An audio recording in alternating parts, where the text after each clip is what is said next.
Hey y'all, it's Andrew Reed with Mossy Creek Mushrooms. And today, I'm joined by Ben, and we're taking Thor apart.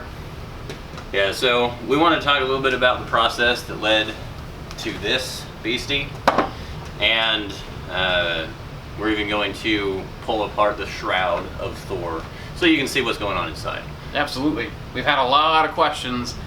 I feel like I've had an angry mob coming knocking down my door. So Right. We're finally doing it, guys. We're finally meeting Ben, and we're finally taking Thor apart. Yeah. So, you mind if I ask you a couple quick questions? No, that's cool. Okay. Why wood? Because we had it. This was actually leftover scrap wood from my full-time job that was given to me for free.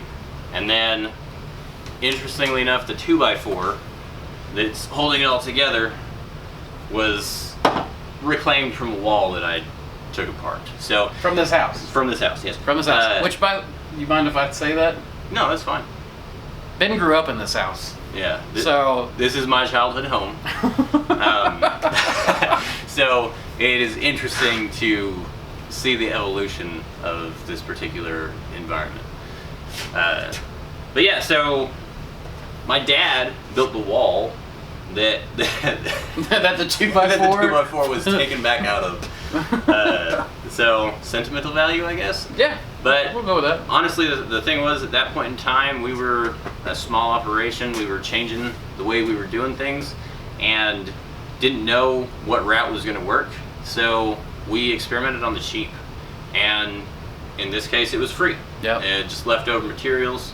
Actually, in order to really get the right size, it's kind of hard to see, but I just grabbed some frickin' plexiglass and leftover stuff from the floor. I didn't even know there was plexiglass. It was laid in. There's just floor junk. just to gap it the right size. So this is really, that's the big thing, is that none of this has to be expensive. Well, yeah, it doesn't have to be expensive, but this was supposed to be a prototype. Yes. That has lasted over 2 years. So. Yeah. And that's the thing, is it just works. Yeah. And you don't have to be fancy, you don't have to be expensive, just find something that works. And the big thing is, I'm not a shop guy, I don't have that kind of experience. Yeah. But I can run a jigsaw. And that's the level of technology that it took to put this together, was a jigsaw and a screwdriver. And a drill. And that's how it all came together. Yep. So Leftover buckets, and poverty. free wood, and poverty. So that's kind of the breakdown there. Okay. So that's the choice material. Yeah. How did you come up with the design for Thor? Well, I'd been thinking about doing a slide gate, and What's a slide gate? oh, just a basic slider. Oh, okay. Yeah. But I couldn't figure out how to do the rails to keep it straight without making it bind in the wood. And so I instead decided if I made a long hinge on it and just made it spin on that pivot, then I could get a close approximation of it with the minimal amount of wobble even affecting it.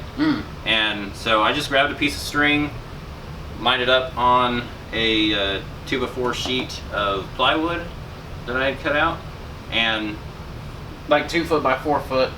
yeah, Okay. Sheet of plywood. sheet of plywood. Okay. And used that far point. I'm not sure if you can see it. I've got some B-roll of it I can put over. Fair enough. Yeah. And then just grab that string. I didn't even have any real shop supplies or nothing, so I literally used a string and a pen. Right. That's what I was gonna say. Is like to draw the curve. There's no carpenter's pencil mark here. Right. No blue chalk. It was all pen and string. Yeah, it's a mess. But that's the thing, is I just drew the arc and knew the boundaries of where my cuts were going to be. And there's another shot we've got of the main body of Thor and some of the marks that I made. Yeah. So we've got stalactites. Oh man. Of dust. Yeah, sorry, I choked you up there. Yeah. Right. So you got, basically, I have, this is an arc because it's held together at the end of the hammer all the way down there, and this just swings on that pivot. And so you can still see my drawing if Andrew can capture it, where May need more light. I just got a string, measured out the length of the 2x4, and marked out the total range that I wanted to move across, and then divided that up into 5 stations. At the far end you have the holes from the hoppers, and then you have a neutral space when the hammer is straight forward, so that when you're going between, nothing's dosing in the middle. And then once I get to the far end, those 2 holes line up right here. One fills while one's dumping. Nothing's happening. This one dumps while this one fills. And then you just cycle back between those. It's really simple. That's the basic idea. And the whole thing was that we had no money to spend on equipment. And so I had some wood hanging around and just thought about how I could make this work. So that's Thor. And then just devised how much space I would need for each of it in order to just dose out the sawdust and soy according to the weight that we had standardized on at that point. So how did we go from weight to volume? Like when we decided, like, how did we figure that ratio out? I grabbed a scale and teared out a bowl and poured it out until it measured the right weight. And then, well, we took that, and then when we were doing hand scoops, we took that material, put it in the hand scoop, and then just put a line where we knew it would be.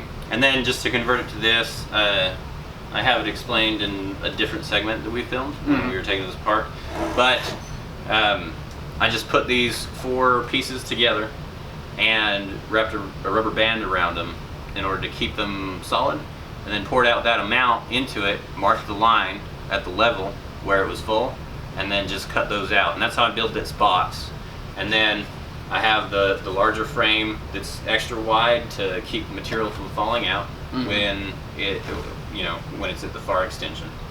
And then on this side I just built enough to where I could frame it out to hold this end. It's real real amateurish work, and there's people who have done it substantially better than me. But so this speaking was of just those, the first cut. Yeah. So speaking of those people, like, is there anyone that you think has improved on your design that you'd be willing to mention? Yeah, shameless plug for Eric Myers. Shameless plug for Eric Myers and his dry bagger. Yeah, he's done good work.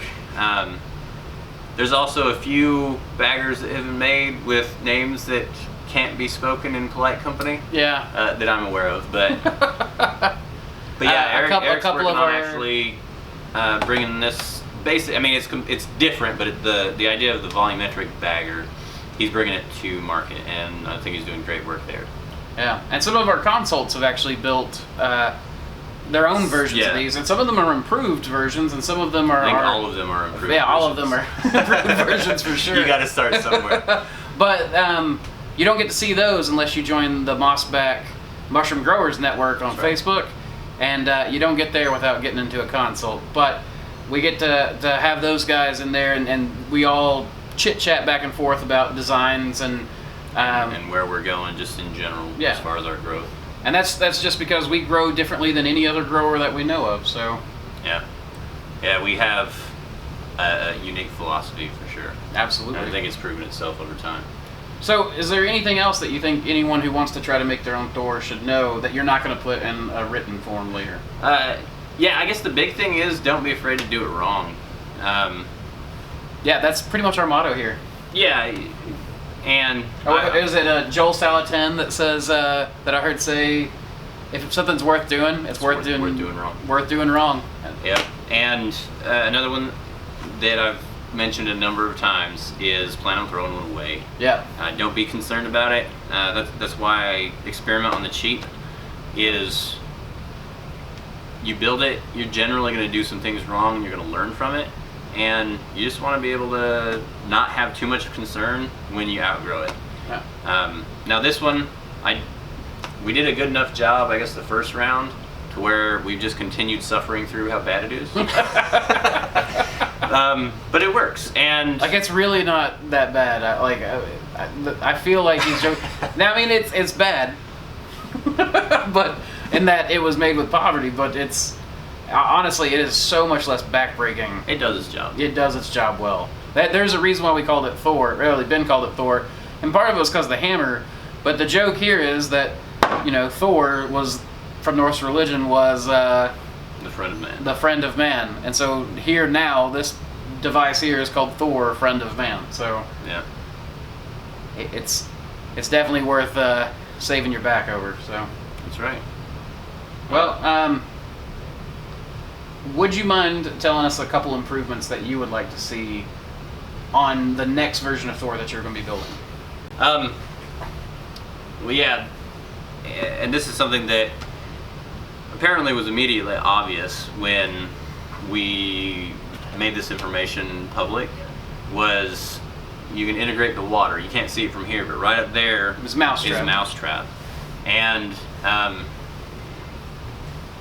one of the first things people changed was adding a water dosing system directly into their dry backer. And that just effectively reduces their time spent? Yeah, you have one station and it's done. Okay. Now, I've been puzzling over how to make that happen without the water being the choke point, and that's really what I have to have a shout out to Eric for. He put in the reps, he went through and he did things wrong, and he figured out how to make it work right. So kudos to you, Eric Myers. You've done good work. Yep. But yeah, if you're gonna work on that, I would add the water in the same step, and check out Eric Myers on YouTube. I'll link a video down below. Yeah. In the description. And he has a generally different design. I like this because it's just so simple and reliable, and anyone who's as bad at this as me can recreate it. So don't feel shy, just get out there and play with designs, and don't be afraid to do it wrong. Yep.